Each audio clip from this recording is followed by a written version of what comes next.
Eso es un detalle de la historia que le fascina a Bowden, porque Bowden es un perfeccionista. Entonces, los que hemos trabajado con él y los comunicadores sabemos que en último momento hay que cambiar este punto por esta cosa. Pero así es. Entonces resulta que Born manda a publicar este artículo y en el cuerpo del artículo propone que el sí tiene que ver con la probabilidad, ¿sí?, de hallar a la parte. Y en las pruebas de Galera, es decir, una vez que ya le aceptaron el artículo y le dicen, por favor, revise que todo esté en orden, agrega unas observaciones. Porque se da cuenta que el sí es una función real. Y entonces puede ser negativa. Y entonces no puede ser asociada con una probabilidad. Entonces, va a ser sí al cuadrado. Pero repito, porque estaba influenciado por la insistencia de Schrödinger de decir que el sí era real.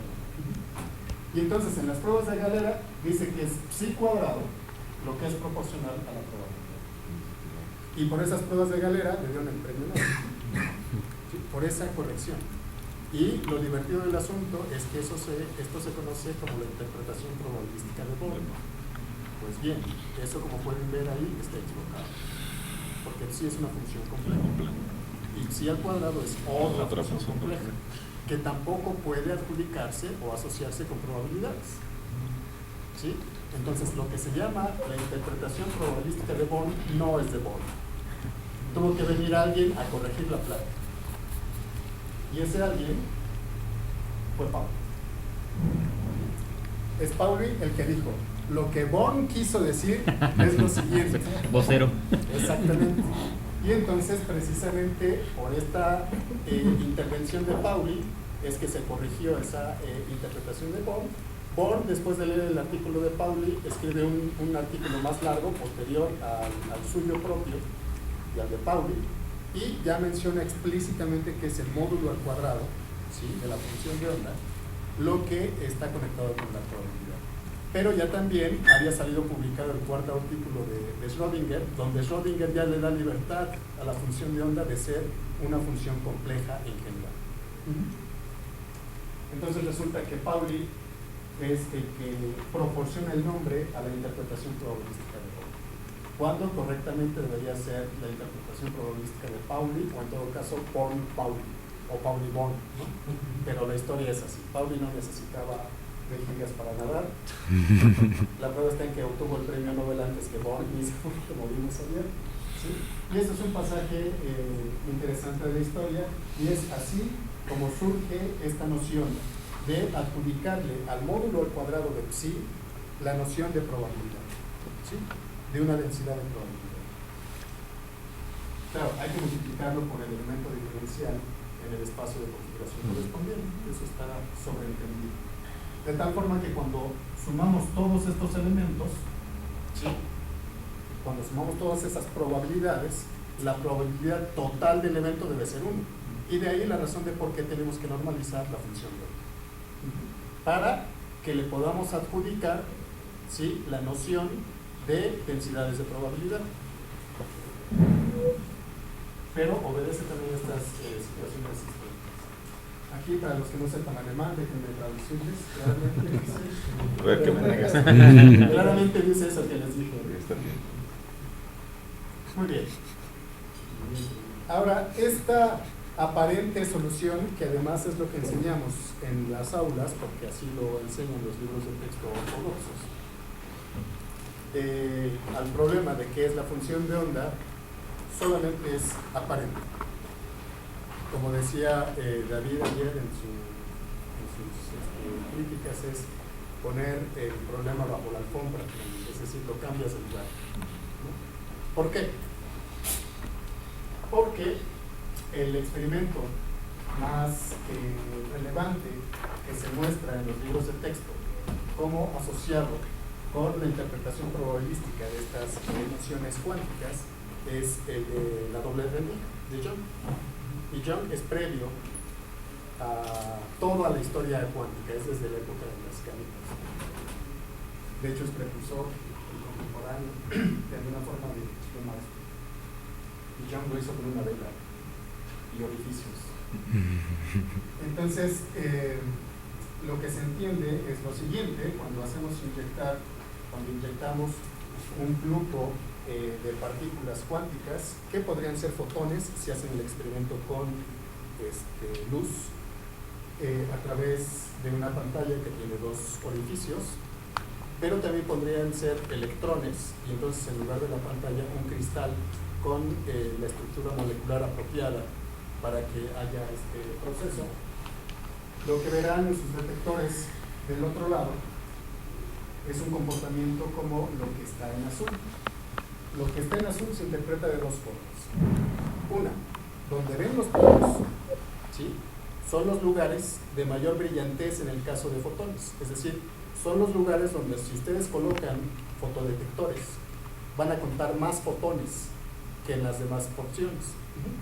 Entonces, mientras más alto es el pico, mayor es el número de fotones que inciden en esa región si ustedes ponen sus fotodetectores, ¿sí? La otra interpretación es que lo que está en azul es el módulo al cuadrado de la función de onda descrita por la ecuación de Schrödinger asociada con este problema. Y entonces se empata la predicción de la teoría con la medición experimental.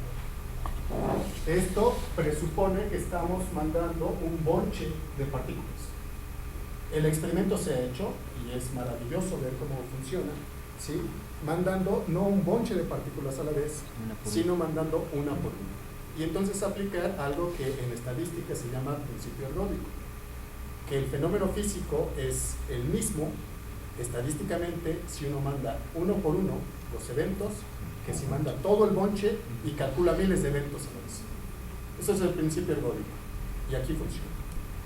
Entonces, el experimento, cuando se manda uno por uno las partículas, pensemos en el caso de luz, pero repito que también funciona con átomos, los fotodetectores al final del día solamente van a contar fotones. Sí, sí, no, sí, no, sí, sí, sí, no, no, etc. Y entonces el chiste es, cada vez que un fotodetector hace un clic, registrar que cayó en el fotodetector 4. Otro clic en el 2, otro clic en el 1, que corresponden a los picos. ¿Sí? Y entonces hay que esperarse el tiempo suficiente, que podría ser desde un día hasta 1 millón de años, ¿sí?, para recuperar el patrón de interferencia que tenemos ahí apropiadamente. Eso es el principio ergódico. Y obviamente que guardar registro de dónde cayeron cada uno de los fotones para recuperar todo este patrón de interferencia al final. Entonces, desde ese punto de vista, también parece que la teoría empata perfectamente con el experimento. Es decir, esta interpretación de que lo que está en azul es el módulo al cuadrado de la función de onda, en efecto, lo podemos asociar con las probabilidades, ¿sí?, en el sentido de que yo, si tuviese que investigar dónde van a caer los fotones, antes que nada, podría hacer un cálculo de la ecuación de Schrödinger, establecer un experimento y predecir en qué regiones de la pantalla van a caer más fotones, y colocar ahí mis fotodetectores, ¿sí?, o un tipo de fotodetectores y otro tipo de fotodetectores en estas otras regiones para verificar que estas reciben menor cantidad de fotones, o hacer un barrido de fotodetectores. En fin, hay muchas posibilidades de hacer esto y verificar eso. Sin embargo, hay algo que se le escapa a la interpretación probabilística, y es lo siguiente. Ya vimos que el principio ergódico vale, es decir, si yo mando electrón por electrón o fotón por fotón, ¿quién diablos le dice al fotón 4000 que debe caer aquí y no aquí? ¿Cómo sabe el fotón 4 que debe caer privilegiadamente en los picos que están en el sur y no en los picos y no en los valles de la región en el sur? ¿Cómo saben las partículas cuánticas que deben caer ahí antes que en cualquier otro lugar? Eso no lo responde la interpretación moderna. Eso es un problema abierto. Y hay muchos que contestan a este argumento diciendo, bueno, es que sabes, la mecánica cuántica solamente vale para ensembles de partículas. Falso. Completamente falso. Porque si yo mando un solo electrón, tengo mucha información de lo que va a ocurrir. Yo podría apostar a que el electrón va a caer en la región donde está el pico magnético. Sería una muy buena apuesta. Y con mucha seguridad voy a encontrar que ese es el